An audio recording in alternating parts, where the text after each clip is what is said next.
Hello everyone, thank you very much for chiming in today. I'm really excited to show you a demo of our brand new AI based Kubernetes visual IDE called KubeKanvas.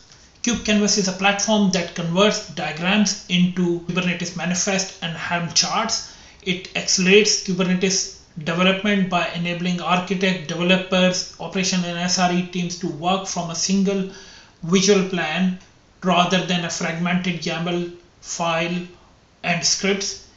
It validates the configuration in real time and reduces misconfiguration and wasted effort. This means at the design time you catch the errors rather than at the deployment time. In terms of philosophy, we have visual first philosophy where Kubernetes complexity is handled in the diagrams rather than in the code. And that way you reduce number of errors and you are seeing visually what you will actually end up deploying.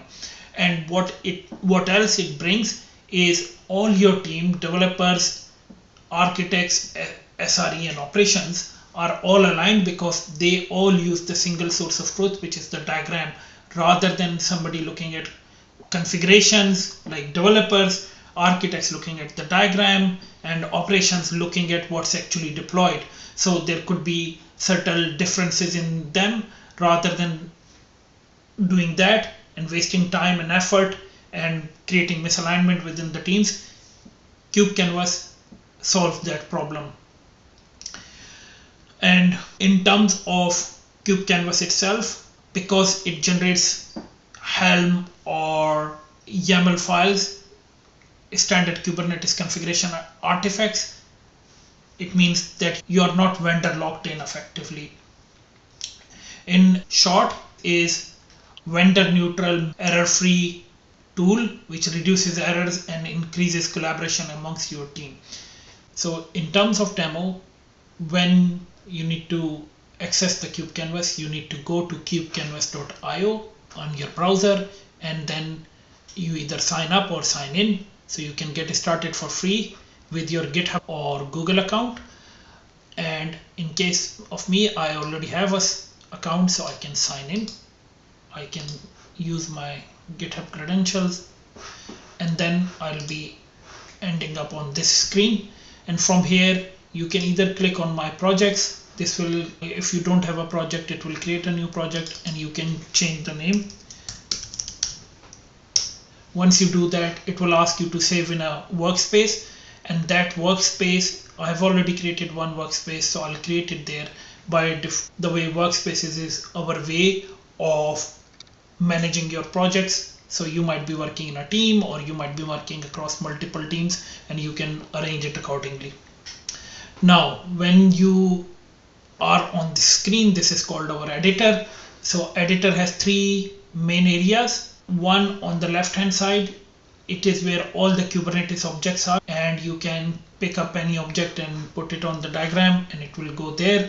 So you have got your deployment pod, HPA, replica sets, all compute objects and scaling objects and jobs. And then you have your networking objects, for example, service ingress, network policies, certificates issuer, cluster issuer. You would have your storage, PV, PVCs and storage classes, and you have configuration objects such as config map and secrets. Now you also have cluster roles, role binding, so access control objects, service account, and cluster role binding, and custom resources and custom resource definitions. You can have your own, and then you can have your Helm charts as well here. Now let's start putting a deployment, because I want to show you how deployments work in here. And by the way, you can actually learn a bit of Kubernetes if you are new to Kubernetes. So you have a cluster, then you have namespaces, and then you have like different objects. And then say for example deployment would be, as the name suggests, it's deployment, and then you can have multiple pods running for it. For example, let's name it front end, and we'll say one replica. This means one replica of this particular image, so let's call it front end. And then image is here, Nginx latest, and then you can change the ports and all those configurations that you need to do. You want to do startup probes or whatever configuration you want, you can click on show more here and see them.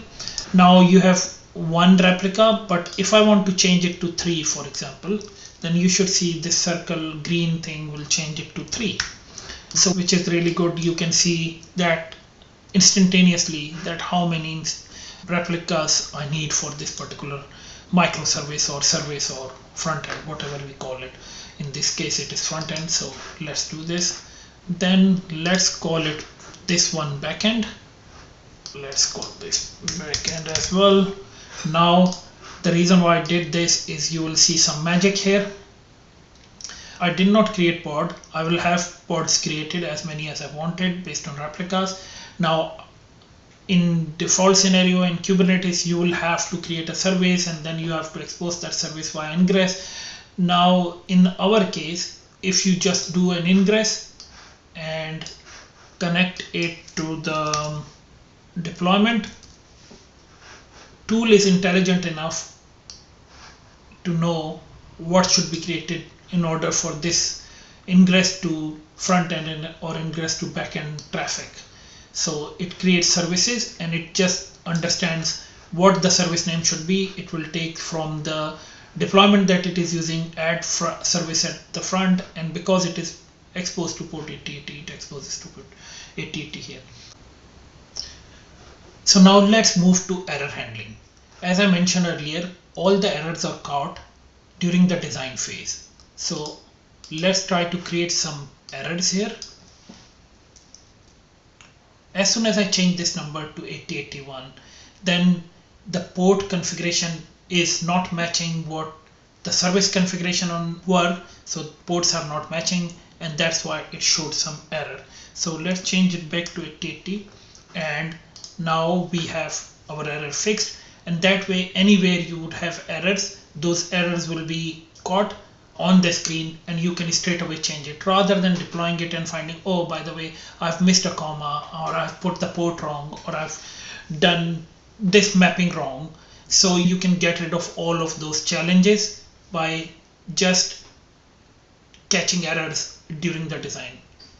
So now let's move to deploying the application onto a cluster. So before we do that, what we need to do is we need to use our CLI to connect to the cluster and log into cluster and connect to cluster. So we'll need to do KubeKanvas login. Once you log in, it will give you a URL for device authentication, and what you need to do is you need to go to the browser on that URL and then allow that access. Now that device login is successful. This means your application can connect to your cluster, and by the way, it uses your existing Kubernetes commands like kubectl, or if you are using Helm, it is using those commands and not trying to create security problems by creating its own credentials separately onto the cluster. Now let's do the next thing. So once you have logged in, it says you have already logged in, you have logged in successfully. Then you need to do KubeKanvas connect, and once you do the connect, you are connected to the Kubernetes cluster, and now you can actually go and check onto the cluster because it's my local Kubernetes cluster. So I can see kubectl get nodes. There is only Docker desktop, which is what we are using for Kubernetes. Get namespaces. So we have kkdemo. So let's delete those, that kkdemo. Delete ns kkdemo.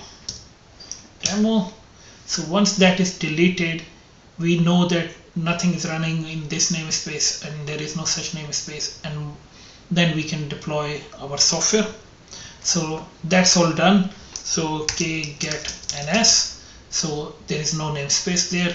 Let's clear the screen so that we can see what we are doing, and let's go back to KubeKanvas again. So from front end of the KubeKanvas on the editor screen, we can say create release, and we select our Kubernetes cluster.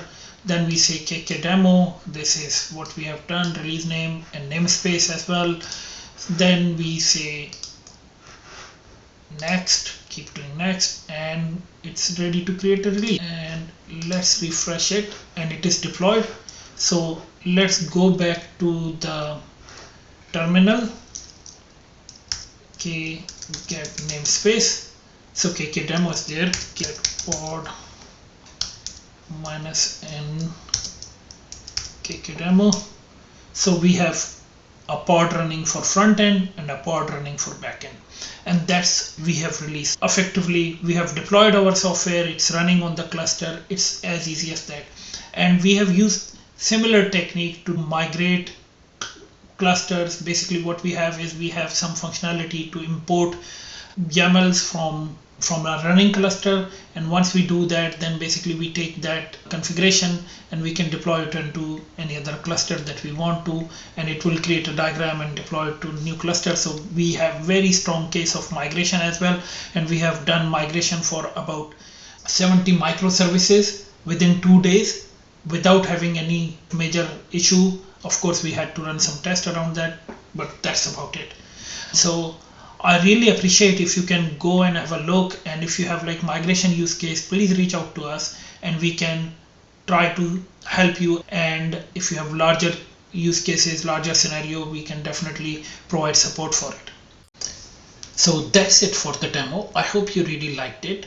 I would really encourage you to try to register free on KubeKanvas.io, where Cube and Canvas both start with K. So KubeKanvas.io, and enjoy increased delivery frequency and happy Kubernetes.